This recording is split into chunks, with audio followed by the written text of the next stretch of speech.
Isang magandang araw po sa inyo lahat at welcome po sa panibagong episode ng Chom's Channel. Sa mahabang biyahe po namin mula Dubai papunta ng Roma, sa wakas nakarating na po kami dito sa airport ng Roma. Ayan, kabababa lang po namin ng eroplano at kami po ay nagkakatipon-tipon dito, nag-aantayan po dahil ang iba ay nasa CR. So, kasama po namin ang aming tour guide dito po. Yun pong may hawak ng flag. So, pagkatapos po namin dito, maglalakad po kami papunta ng immigration at pagkatapos po ng immigration, sasalubungin kami ng aming tour guide dito po sa Roma. So, ayan, no? Nag-uusap-usap kami kung saan po kami pupunta.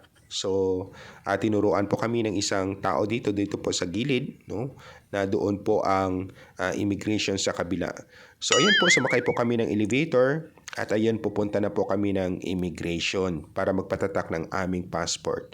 So, napapansin ko po dito sa airport po nila, napakaganda po dito, linis, napakaaliwalas at friendly po ang airport niya. Hindi po nakakatakot. Ayan.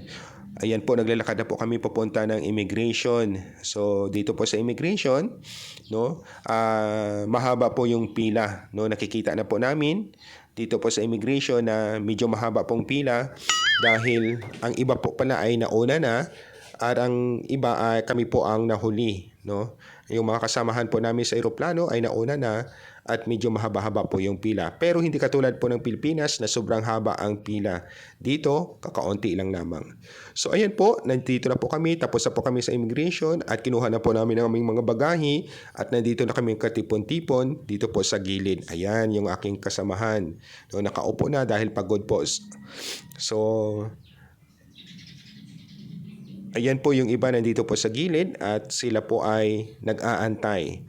So bago po dito kami aalis, no? Pupunta po or magpa-picture po muna kami. Ayan. Inaantay na po namin ang aming mga kasamahan dahil may isa po na nasa CR. Bago po kami mag-picture-picture, kailangan kompleto po muna. So ayun, nag-instruction na po ang aming tour guide at ayun po nakikipagkwentuhan na siya. Ayan na, nagpi-picture-picture na po kami. So ganito po palagi, no, pag lapag po namin sa isang lugar, kami po ay nagpi-picture-picture para sabi nila, para daw po may souvenir doon po sa lugar na aming napuntahan. So kaya nagpi-picture-picture po kami, mahaba po yung picture taking namin dito. So ayan, no. Ayan, no, mag-post muna ang isa. So, ayan po, nakisali na rin po ako para po mayroong souvenir.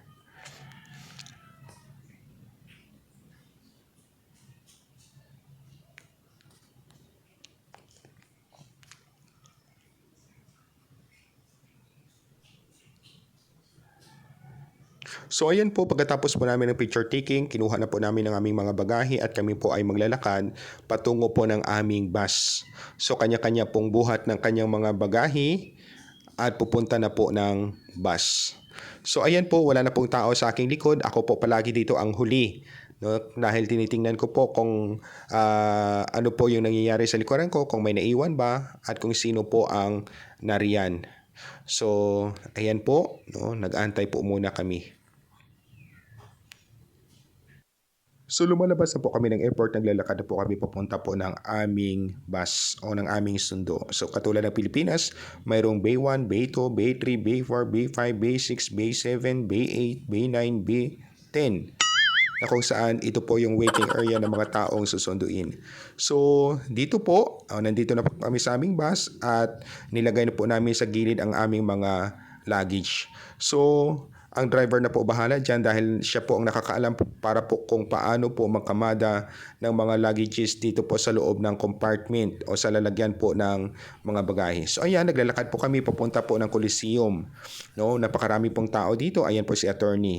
No, napakarami pong mga turista na pumupunta dito dahil ito po ang napakagandang spot dito po sa Roma.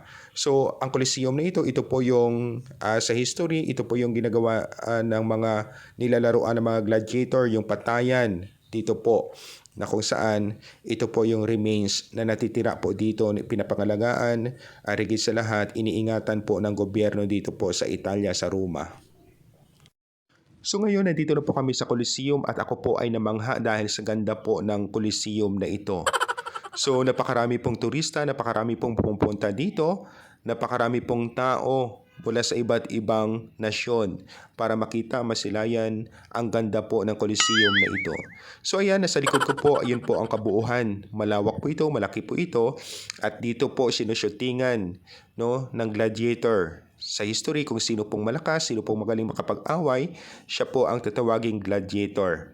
So nandito po kami ngayon sa kabila, no? Umiikot po kami, tinitingnan po namin ang pagagandang spot dito po sa kabila. So ayan, no? Naglalakad naman po ako, bumabalik naman po ako, at dito po aking natitingnan kung gaano po kaganda ang lugar na ito. Kaya ako po ay tuwang-tuwa, ako po ay nagpasalamat na once in a lifetime na-experience ko po ang mag-travel, pumunta po dito sa Coliseum na ito. So, yan lang po. Ipapakita ko po sa inyo kung gaano po kaganda ang aming napuntahan dito po sa Europe. At dito po kami sa Vatican ngayon. So, bukas po kami po ay pupunta ng Vatican. Mag-audience po kami sa Santo Papa. At bukas po titingnan po natin kung ano po ang gagawin po namin. So kung kayo po ay bago sa aking YouTube channel, no, wag po kalimutan palagi na mag-subscribe, like, comment, share, i-click notification bell para magiging updated kayo sa mga video na aking na-upload. At ipapakita ko pa sa inyo ang kagandahan po ng aming napupuntahan o ang mga magagandang lugar dito po sa Vatican. Maraming salamat po sa mga nanonood ng aking YouTube channel.